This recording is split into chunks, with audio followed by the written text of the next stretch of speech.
Siya po ang National External Vice President ng Bunyog Party List. Walang iba kundi si Engineer Maria Belinda Cebalya.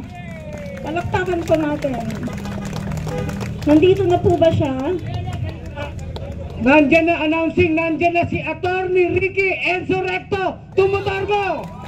Oh, yan ha. Ang daming fans si Attorney dito. Ang dami. Okay. Magandang hapon po sa ating lahat. Hello, kumain na ba kayo?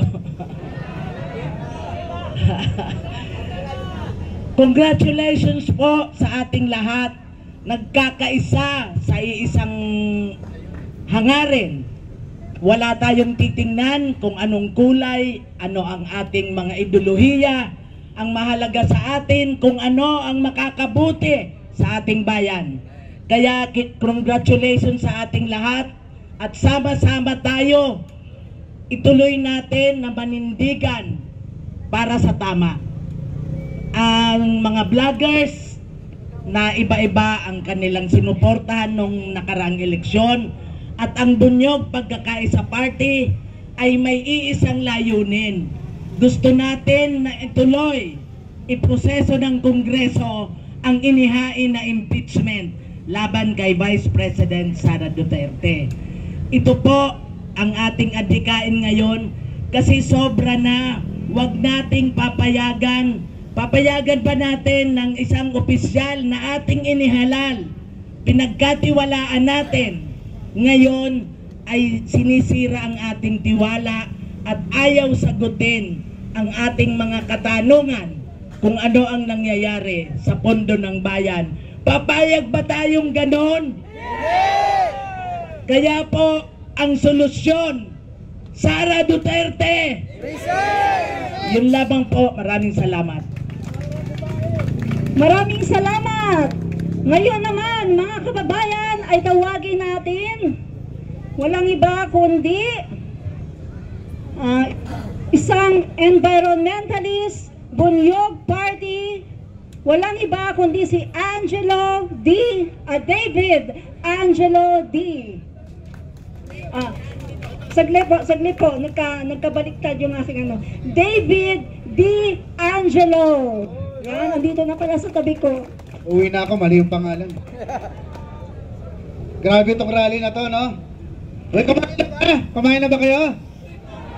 Oh, ako hindi pa rin kumakain, nagambag pa ako. Tapos walang pagkain, mahihirap. Mahihirap yung nagrarally dito. No, walang pagkain. Pero alam niyo po mga kababayan, unang-una makakalikasang hapon po sa inyong lahat. Pagbati sa iba't ibang sektor sa Bunyog Party List, ang ating partido sa pagtakbo sa Senado. Ang Magdalo, nakasama ko yan nung nilalabanan ang tiwaling gobyerno ni Gloria Macapagal Arroyo. Para ngayon, nilalabanan din natin ang tiwaling nakaupo sa pwesto. Si David De Angelo po, lagi palang DepEd Secretary. Si Sara Duterte ang panawagan ko na resign. Bakit? Bakit mo ilalagay sa DepEd? Wala namang alam. Diba? Ang gusto pa dapat, national security. Diba? Siya nga yung threat sa national security. Correct! Alam niyo mga kababayan, sasabihin nila, bakit si Sara Duterte lang iniimbestigahan? Ang problema, may nagsabi na naagawan ng hopya. Ang sabi ng naagawan ng hopya, bakit dapat daw may courtesy ang Kongreso sa Vice Presidente? Tama po yun. Kung maayos ang paggastos ng pera ng bayan, yun po ay hindi pera ni Sara Duterte. Correct! Milyon, labing isang araw. Isang beses lang winidraw mula sa bangko. Kailangan sagutin ng kahit sino nakaupo sa gobyerno. Pag tinanong ka, paano mo ginastos ang pera? Hindi mo dapat minumura. Hindi mo dapat inaastaan na parang ikaw may-ari ng Pilipinas. Diba? Duty mo yon. It's your constitutional duty. Diba? to respect the institution, to account for the money of the people. Pera po yan ng taong bayan. Kaya, pinapasagot sa kanya, saan mo gagamitin, anong pinagamitan mo, at itong bagong hiningi mo, saan mo gagamitin. Confidential. Napakadali, confidential. Kung ako yung nandun, sabihin ko, sige po, ganito, executive session tayo, ibabakita ko lahat ng tunay na resibo, lahat ng tunay na pangalan, executive session. Walang media coverage. Napakasimple ng sagot. Ang problema, simula nung panahon pa rin ng tatay, na ang sabi, change is coming, kaso mali ang spelling, kasi scamming, na scam tayong lahat. SCA akala ko coming. Na-scam tayong lahat. Hanggang ngayon, ini-scam tayo ng Vice Presidente. Milyon. Ako nga, taya ng taya sa loto dahil wala akong pera, hindi ako manalo. Diba? Ang ganda po ng ginawa ng Quadcom. Napakaganda. Saludo sa kanila. May report, nagsasabing may korupsyon. Ano ang susunod na step? Kung may corruption, may nag-file ng impeachment proceedings, bita-bita kayo doon, kailangan, ang gawin nyo, pirmahan nyo yung impeachment kasi napatunayan ninyo eh. May hearing. Magkano po ang pondo na ibinibigay ng pera? Kada hearing, milyon po yan. May sweldo pa yan. Tapos sasabihin mo, ay mukhang hindi ko na bill na mag-impeachment kasi may eleksyon. Ano ang mahalaga? Eleksyon o kapakanan ng taong bayan? So, ibig sabihin, tatlo na yung impeachment, dapat suportahan ninyo yan kasi kayo nag-imbestiga. Kung talagang may nanakaw, kung talagang may violation sa konstitusyon, dapat dalhin sa Senado ang impeachment proceedings at doon desisyonan ng mga senador. Diba? Kaya yan, hindi yung, kasi wala nang panahon. Kami ang wala nang panahon sa inyo. Wala na kami panahon mag-intay na yung kurakot, na yung walang ginagawang Vice Presidente ay nasa pwesto ba? Kaya mga kababayan, may pera o wala? Sabi sa akin, mga nagme-message sa akin, 80-80 ka. Los. Tinignan ko nga yung sarili ko, baka naman meron. Wala naman. Ba? Sabi, lalangawin. Konti lang kayo. Sinabi ko kanina to. Kasi nagsisigaw na ako doon kasi gutom ako kanina eh. Pag gutom ka, hyper. Ang maliwanag dito, ang basta nasa tama ka, hindi mahalaga kung ikaw ay nag-iisa, 2, 10, 100, 1,000. Ang mahalaga, tama ang pinaglalaban mo.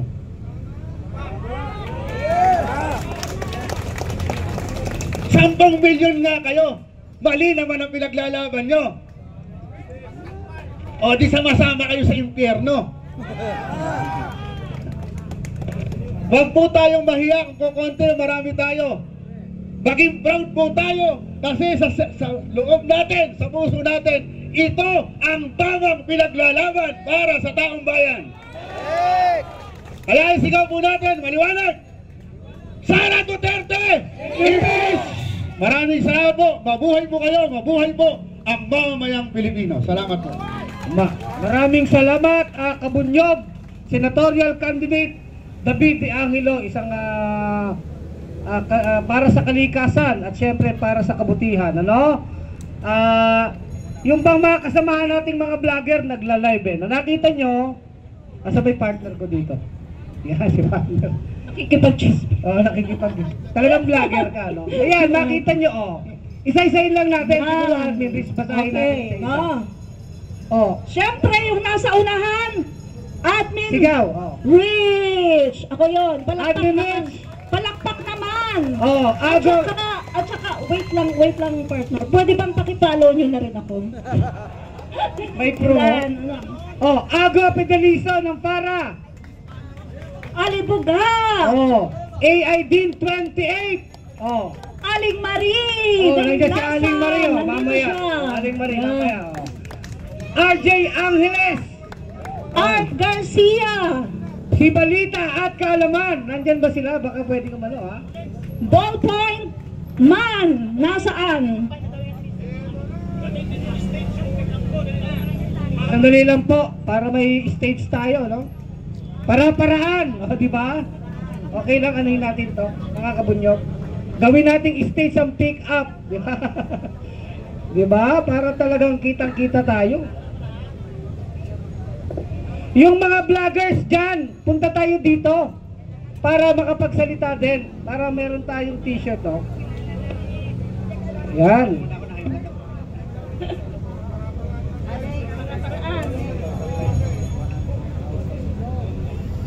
O habang naghihintay, Sara Duterte!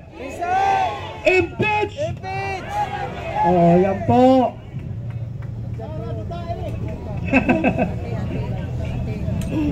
Oh, yan ang stage natin. Ayan, oh. Dito daw tayo. Oh. Yan, tapos hawakan lang para walang ano. Hindi, makikita Oh, naman dito yung daw tatay. tayo. Dalawa kaya. Yan, oh, di ba? Oh, mabuhay! Para-paraan, di ba? Hindi tayo bayad eh. Wala tayong pondo. Hindi tayo nanghihingi sa mga politiko. Kanya-kanyang ano tayo dito, pamasahe. Oh. Kaya kahit yung stage natin, pick up ni Atty. Enzo Recto, di ba? O, Admin Rich, basahin na natin. Oh. JDB, paano naman? Patulong naman, oh. Pwede ba ikaw na magano sa live ko? O para makita naman po kayo ng iba dito, yung hindi na po makikita ng iba, dito na po kayo. Dito na po kayo. Kunin niyo yung upuan, dito po kayo. Yan. Ayan. Yan, ang ganda ng ating ano ah. Ang ganda ng ating stage. Oo. Ayan mga kababayan, kita nyo na ba kami? Yan, kita na tayo. O, nasaan na tayo? Nasaan na ba tayo? Anuin ko lang, may kakamping tayo dito, si Ma'am Mildred. Oh. Ayun Yan. may stroke, pero pinilit. Diba? Hindi tayo bayad. Diba? Hindi tayo bayad. Wala tayong ganyan. Pero gusto natin mawala yung magnanakaw. Okay, saan na ba tayo? At saka kanya-kanya ang punta dito. Walang hakot. Walang mga buses. Walang mga vans. Walang mga pera na pinapamumugmog. Tayo ay pumunta dito kusang loob. Diba? Yan. Okay. Saan na ba tayo? Kay Balita at Kaalaman. Nandiyan ba si Balita at Kaalaman? Okay na po. Okay, sino na? Ballpoint. Si Ballpoint Man. Nasaan? Si Banak Boy Mandirigma. Nasa ibang bansa si Basangero. Bangasero. Abangasero. Si Batang Maynila Toits. Oh, yan, maka-isko yan, si Batang Toits. Benji Contreras. Oh, ka Benji Contreras, oh, yan, oh. Bisakol Ako TV, ba may Bisakol, oh. Vlogger ng Bayan. Boss Roger TV. Oh, Yun! Boss Roger, oh, kaway naman. Yan, mamaya. Boyet Antonio Jr. Oh, di ba? Biyahe ni Koy. Oh. Chris Ulo. Kulex Soliman. Ayun. Daddy Rick. Dante Maravillas. David D. Angelo. Si DJ Byron Music and Topic TV. Oh. Ansky TV. Oh. Enzo Recto. Francis Balahura. Nasan ka na? Oh, Francis Balahura. Ayun. Sila Ma'am Judy nandun. Mamaya, may kakampings tayo doon. O mamaya, may mga Go Philippines 3.0. Jake Magnus. JDB. JIL Review TV. Jinglo Boundaries. Josel TV 13. Joshua Corpus Vlog. Joy TV Official. JR Astakaan. Junior Kakopi. Kakamping. Oh, may nasan si Kakamping dito? Oh. Kaskaserong Pagong TV.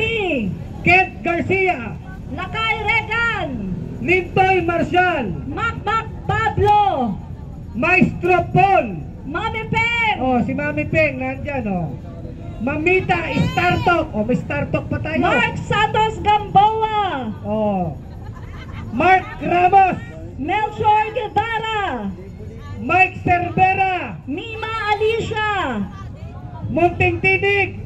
Oh. Nino Barsaga, Ba, si Kakapitan ninyo nandito ba? Oh. Palerista TV, nandun siya. Pinyolo. Papa The Channel, Papa Mel TV. Papa Trix TV, Marami palang papa dito, no? Pops Rex Vlog. Ayun, si Pops Rex. Oh, nandyan. Tigwa Birador, People's TV. Romeo TV Vlogs, Si Prince AJ. Sen TV Updates, ay yung isa pa pala, Ryan Purka, Stephen Lee. Takero Miyamoto, Oh, si Takiro kanina nandito. Top 1. Toto Kausing, Oh, si Engineer Toto. Mamaya nandyan yan. TPL3, Tropang Ilonggo. Wasa Pilipinas, Yayab Dison. Zen Danga, Oh, at ang huling vlogger. yan, Ang sambayanang Pilipino. yan. Diba? Oh, tayo po yun. So ngayon naman po mga kaibigan, meron tayong vlogger na magsasalita ng kanilang mga saloobin tungkol dito sa impeach Sara Duterte, no? So tatawagin ko na po ang unang-unang vlogger na magsasalita. Walang iba kundi si Mami Peng. Mami Peng, ikaw na. Yan. Habang umakyat si Mami Peng, pakilalayan niya ng mga gentle boys. Yung ating may kakamping tayo dito, paupoy natin, kasama sila sa impeachment complaint. Sila Pinky Tam, tsaka si Judy sa Lirungan. Dito kayo. Ang saya natin, oh, nagsasama-sama tayo. Andyan ba kayo? Okay. O, Mami Peng, kayo na po. So ayun po, magandang tanghali hapon. Magandang hapon po sa inyong lahat. Actually, no, nagpauna na ako kasi ganito lang yan. Sabi nila, ito, kasi mga vloggers kami, di ba? Sabi nila, lalangawin yung rally nyo, hindi katulad sa rally ng nakaraan. Totoo naman, kasi wala tayong milyon. Wala po tayong milyon. Tayo po ay nagpunta dito sa People's Power Monument. Dala po natin yung pagiging Pilipino natin. Yung pangarap natin na magkaroon tayo ng isang bansang tahimik. Yun lang po. Actually, ito pong rally na to ay pinagkasunduan, Attorney Enzo, nakakamping, kami po ng mga Marcos loyalists. So bakit po tayo nagsama-sama kahit tayo ay magkakaiba ng paniniwala o magkakaiba ng mga kandidato? Kasi po, pagdating ng eleksyon, okay lang pong mag-away-away tayo. Pero pagtapos po ng eleksyon, pag merong nanalo, dapat po magrespetuhan tayo. Dapat po magmahalan tayo kasi ang Pilipinas ay ipagtatanggol ng mga Pilipino. Sino po yung Pilipino? Tayo! Hindi lang yung loyalist, hindi lang yung kakamping, hindi lang yung dilaw, hindi lang yung DDS, tayong lahat. Kung tayo po ay magwawatak-watak, paano man ang bayan natin? Kung tayo po ay mag-aaway-away, papaano nga yung bayan natin? Okay lang, banatan natin yung mali sa gobyerno. Okay lang yan. Karapatan natin yan eh. Pero sana, pag wala namang mali, yung kapayapaan, ipagkaloob naman natin. Kasi tayo lahat ang nagugulo eh. So bakit po ako, no? Sabi nila, loyalist ka tapos hindi ka sumusunod kay PBBM. Ang sabi po ni PBBM, hindi po siya sang-ayon, opinion niya sa impeachment, pero siya po yun. Nagbago na. Hindi po tayo, opinion po ni PBBM yun eh. Ang opinion ko, para sa kapayapaan, kailangan na po nating ma-impeach si Sara. Bakit? Hanggat si PBBM ang presidente, hanggat si Sara ang pangalawang pangulo, hindi po tatahimik ang mundo ng Pilipinas. Bakit? Kasi mayroong isang grupo na gustong maging presidente instant. Ang instant po ay cup noodles at kape lang. Hindi po ang presidente. So kung ayaw po nilang galangin ang termino ni PBBM, palayasin na natin. Eto. Okay, hindi dahil, sabihin nyo naman, kasi loyalist ka kaya panati ko ka ni Bongbong. Hindi po dahil doon, pero nakita nyo naman, sumagot ba si PBBM sa kanila? Wala pong nag-aaway na presidente at pangalawang pangulo. Wala. May inaaway. Wala pong nagpapatayan katulad ng sabi ng anchor ng Net25. Wala pong nagpapatayan. May gustong pumatay. Hindi po nagpapatayan. Si PBBM never nagsalita ng masama laban sa kanino man. Kahit sinong kalaban, never mong marinig na nagsalita ng masama yan. So paano natin makukuha ang kapayapaan? Tanggalin natin yung magulo. Hindi natin kukusintihin yung magulo. Parang ano yan basket of kamatis. Kung yung kamatis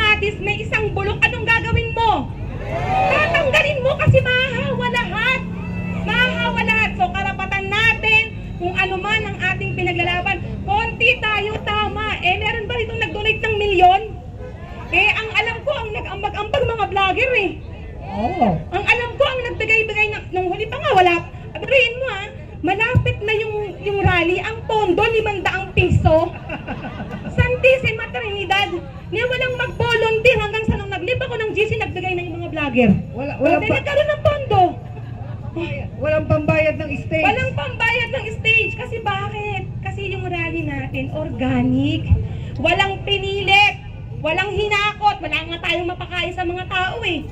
So, nandito po tayong lahat. Naging proud tayo kahit hindi tayo kasing rami nung nakaraan. Nandito tayo kasi ang pinaglalaban natin yung ating bayan. May pera o wala, tayo ay Pilipino. Hindi lang po sa salita, maging sa gawa. So, marami pong salamat sa inyong lahat. Yan, maraming salamat, Mami Peng. May sasabihin ka? Oh, nandyan na si Takeru. Oh, yung mga vlogger, line up tayo, Takeru ha. Oh, dami mong fans. So, dagdagan lang natin ng konti yung sabi ni Mami Peng, no? Tama naman yun, di ba, QLEX? Dapat na talagang tanggalin ang Vice Presidente. Ikaw, ano masasabi mo? Oo. Alam nyo, wala naman. Sabi ko nga, Admin Rich, mga kababayan, hindi naman to matter of politics eh. Matter of right and wrong. Ano yung tama sa mali? Kapag may naririnig kang opisyal ng gobyerno, nagbabanta, napapatay ng tao in public, anong tawag doon? O di kriminal, di ba? We can agree to disagree. Iba-iba ang ating politika eh. O di ba, nagtatalo-talo tayo sa mga issue. Okay lang yan. Pero wag naman tayo magbantaan na papatayin kita. Oo, tama. Di ba? Itong salot na Duterte, mga Duterte, sila'y nagpakalat ng kabastusan sa Pilipinas eh, di ba? Kaya naging bastos na ang mga Pilipino. Nakakalungkot. We can agree to disagree. Yan ang totoong demokrasya eh. Pero walang sakitan, wala naman sanang garapalan. Di ba? Correct. So mga kaibigan, bago tayo mag-proceed, akin mo nang tinatawag dito yung isa pa naming MC, si Munting Tinig. Munting Tinig, pakikuha po ng inyong mic, nandun po sa tabi ni David D'Angelo. Baka, o nga pala, sige, ano sasabihin mo? baka pwedeng pagsalitain natin yung Magda, no? Kasi hindi lang naman vloggers eh. Sige, mamaya okay. sila. So, mga kababayan, no? Isa-cite ko lang yung isang sinabi kasi ng opisyales ng INC na wala pa naman daw napapatunayan, no? Wala pa daw napapatunayan na talagang nagkasala itong si Sara Duterte. Pero kitang-kita naman natin, 'di ba, sa Quadcom doon sa hearing na katulad nung pagdi-disburse ng pera ng confidential funds. Sino ang dapat mag-disburse ng pera? Disbursing officer. Yung BPSG ba ni Sara o yung SDO? Sino? SDO. Oh, malinaw. So doon pa lang mali na ang ginawa ni Sara. Marami pang pagkakamali pero hindi ko na i-discuss dito kasi andito ang ating mga vloggers na magdi-discuss ng lahat ng yan. Mga kababayan, pakilala ko muna si Munting Tinig. Munting Tinig, magpakilala ka muna. Ayan. Hello, my side. Okay, so magandang araw po sa inyong lahat. Ako po si Munting Tinig from Sultan Kudarat Province, from Mindanao.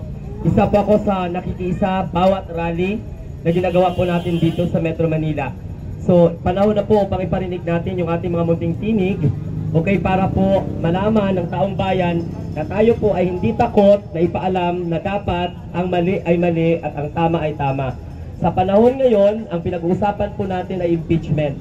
Marami pa po tayong maririnig ng mga magagandang mensahe na makapa-inspire at makapagpaalam ng ating damdamin laban sa Vice President na walang pakundangang niloloko ang taong bayan. Walang pakundangang tinatraidor ang Pilipinas dahil mayroon tayong Vice President na pro-China at naglustay ng pera ng taong bayan na nabobo para sagutin kung paano winaldas at ginastos ang pondong ipinagkatiwala ng sambayanang Pilipino. So huwag tayo matakot. So abangan po natin, Admin Rich and kay Colex, yung mga magagandang mga mensahe na kakapulutan natin ng aral na wala po tayong matakot despite of intimidation. So laban po tayo para ipahayag sa taong bayan, sa mga politiko na panahon na para pag-usapan ng impeachment Dahil ito po ang nararapat. Ito po ang nararapat tindigan ng sambayanang Pilipino. Okay, anuman ang estado natin sa buhay. Mabuhay ang mga vloggers, ang organizers ng impeachment rally dahil tumindig tayo sa tama lamang.